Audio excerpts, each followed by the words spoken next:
Kamikaze,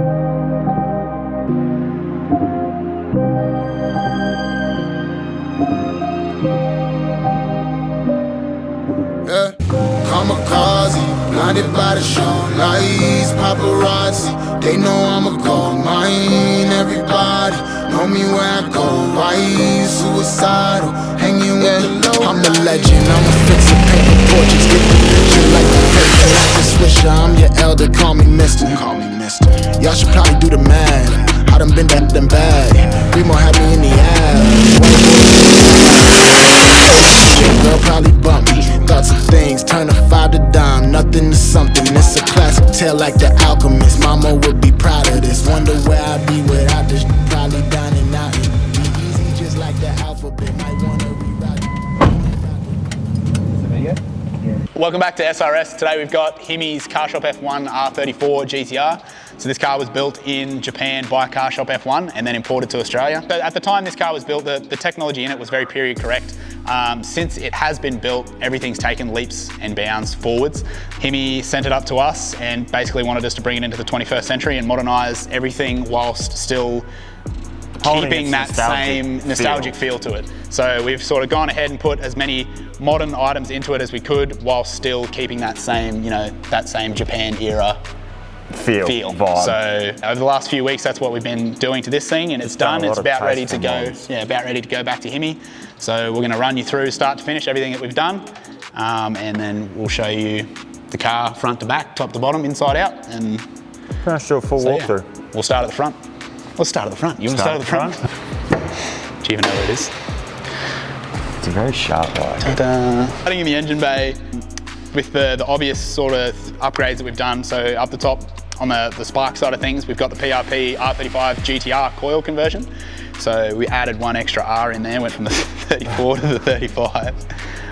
So that's a really nice kit. Comes with the billet bracket that just bolts in, and the wiring is very simple for that as well. So that's done. Injectors, so we did end up pushing this car further than the previous style injectors would have allowed us to, and they were an older style injector as well. So we put new injectors in it. On top of that, so we did a full timing kit on the front of the motor, so it's brand new HKS Gates timing belt, all new seals on the front and down the bottom that you can't really see, but you'll probably have B-roll of it. We've got a new ATI Super Dampener down there, along with the PRP crank trigger kit. So PRP crank trigger kit, and then up the top we've got the Ross Performance cam trigger kit. So basically what this allows us to do is I have a lot more accurate data on the positioning of the crank relative to the cam and vice versa, which allows you to push the engine further without doing any guesswork. Everything else in the engine base stayed pretty much as it was. So we've got the Greddy Turbo, the forward-facing plenum was already on there, exhaust manifold, that's all still exactly as it was. The fuel system changed slightly up here, just rerouted some lines to make it a little bit neater. Just because I changed sort of the way that it worked slightly to work better with our new setup. 2.8 HKS stroker kit, along with the VCAM, the HKS VCAM setup. The VCAM setup is almost like a better version of VCT. So these are a solid head, and when they went to the solid head, they got rid of the VCT. So the RB25 had VCT and the RB26s didn't. So the VCAM basically brings back in that extra performance that the VCT had, but a lot more for the 26, but a lot more tunable. Again, it's sick. Just bringing it all back in. Just bringing it back. Just bringing it back. Just throw it back. When the car came to us, it did have a surge tank set up with twin pumps. I think George got mad B-wells and all that. Yeah, should have it all. So, it works. It would have worked. It did work. The only problem is it's somewhat of an unknown. So we didn't know what pumps were in it. We didn't know what they were capable of. We didn't know what the condition of the wiring was in, all that sort of stuff. So it just made a lot more sense for us to rip it all out and put in a system that we have used and trust, so it just gives us a lot more reliability. It's just something else that we don't have to worry about because we've touched it. On top of that, we were able to clean up this entire rear section of of the car. It had lines, it had surge tank lines and wiring running just absolutely everywhere from left to right in here, and it looked messy. Utilise all your boot space again. Yeah, got his whole boot back, and there's no ugly bird's nest of wiring and AN lines running everywhere. So. And yeah, that's the fuel system. That's the fuel system. So as we said before, into the interior. Since this car was built, engine management control, engine control has taken leaps and bounds. We went ahead with the ECU in this car, we went ahead and threw in a Haltech 2500 Elite plug and play. So that comes with the patch harness that just plugs into the factory loom. The factory loom on this car was in good condition and everything worked engine bay wise, so we weren't concerned about having to chop and change anything or anything not working, so that was fine. The only thing we had to do was just wire in the cam and crank triggers to the ECU, but that's fine. Inside the car, pretty obvious that it's got a fair bit of aftermarket goods in it. So we've got plenty of Defi water temp gauges, there's a Defi boost gauge, we've got like a circuit racing timer there, all up on the A-pillar. HKS dash cam up here to read time. It's actually got twin, no, it's just a dash cam. Oh, yeah. True, HKS did a dash cam. Well, there's one on the front, one on the back. So it's got twin HKS dash cams, one on the front screen, one on the back screen. HKS gauges here, so this is like a multi-display, so it tells you a few different things. And then in the center console here, we got more Defi gauges, oil temp, fuel pressure. This little, what is this? This little doohickey here. So this is a bit more of that sort of Japanese nostalgia of the era type stuff. So this is an Fcon-V Pro fuel and ignition timing controller. So this is basically what they use to tune the car. Cool, very nostalgic. In comparison to a Haltech, it may as well be a calculator.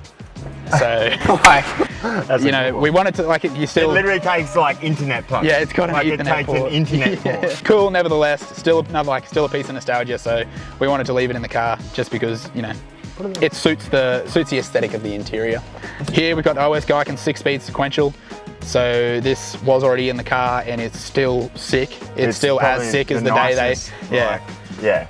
This is probably the only thing in this car that is timeless and will never go out of fashion. It is the 6-speed sequential. It is something else to drive. Digital display up here for your gears. Yeah, so you got the LED digital display up above the steering wheel that displays your gears. Cosmetic, I mean. Other than that, yeah, we'll go to the aesthetic side of things, I guess. There is actually an entire build thread of this car on the Carshop F-1 website that you can find, so you can see every single photo. You can nearly put that in the link. Yeah, you probably put it below there, George. I reckon. You can add the link. I would. Add the link of when this car was built. Yeah. So you can see exactly as this car was together in Japan, and you can also see, if you maybe, George will probably overlay it a bit, it was a little bit different. A few little things have been taken off over the years that it's been handled around. Yeah, so basically Himi's vision for it was to get it back to that exact build spec visually as it left Carshop F1. So that includes all the decals around the car. So you've got the Carshop F1 on the bonnet here, up on the windscreen, and then down the side skirts and on the front lip as well. So all the sticker work was redesigned and printed by Signs on Time in town here in Toowoomba. So I think Neil took care of most of that for us. So big shout out to him. They look incredible, and you can't tell the difference. No. Even so, here, if you see here, George, see says more powered, and it's missing the extra E. Technology and experience, investigated stylishness and ability. More powered by F1 tuning. So more powered. They're exactly as it rolled off the Carshop F1 floor. And then on top of that, we've got the diffuser, the Carshop F1 diffuser, back on the front lip underneath there. And then we went ahead and threw the front canards back on. We had to make up some brackets to fit them. And they really do make the front end look all that more beefy, aggressive. As it looks mean. Yeah, it does look good. Looks very time tap. Yeah.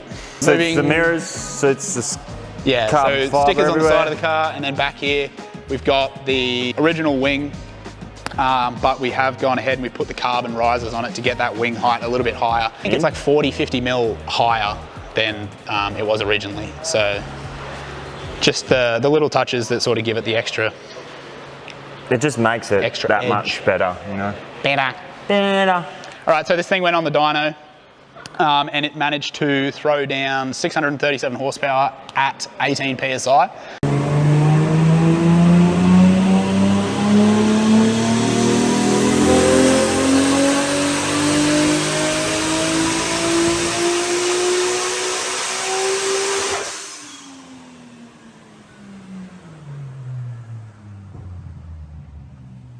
So that little Greddy really pumped out some, no it didn't actually, the little Greddy didn't fall, honestly. The injectors and ECU and everything else pumped out with the VCAM setup. So they're really healthy numbers, just sort of goes to show that the HKS 2.8 stroker is sort of very healthy, like 640 horsepower at 18 pound is good numbers. Good numbers. Yeah, it's not relying too heavily on the boost to make the power. It means that engine's running fairly efficiently. So really good numbers. We did convert this to pure E85 is the other thing. So it was on 98 when it came in. Generally you'll pick up anywhere between like 70 to 100 horsepower when you switch over to that E85, and it's a lot safer and you can push the engine a lot further because it is a lot colder burn and a lot less susceptible to pre-detonation. So with the addition of, E85, the modern engine control, the trigger kits, the, good spark, good injectors, good fuel, it meant that we could take this engine further than, they probably ever thought it would go. And it's still safe as houses. So we are pretty much just buttoned up here. Safe as houses. Safe as houses. Safe, bang! Out the house!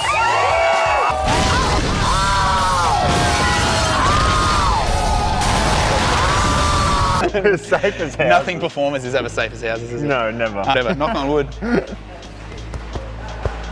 Knock on wood, knock on chest. Yeah, so we're all done here. The car's done. It's probably just going to get one final wash. We're going to take it out, take some more rolling shots of it, more videos of it. George is going to put together a nice little fancy video of it. B-roll.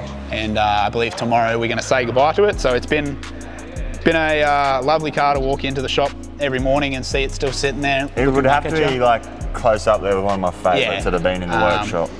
So it'd be sad to see it go, but also good to get it back out on the streets and getting driven around. Get it seen. For everybody else to enjoy. So enjoy the video, enjoy the B-roll if that's what's happening next. If not, if that's what's happening, if you've already enjoyed it, then you're welcome. If you didn't enjoy it, we don't really care. We enjoyed building it, or I enjoyed building it. Daniel didn't do. I did. I helped him suck a bit of out of the fuel tank.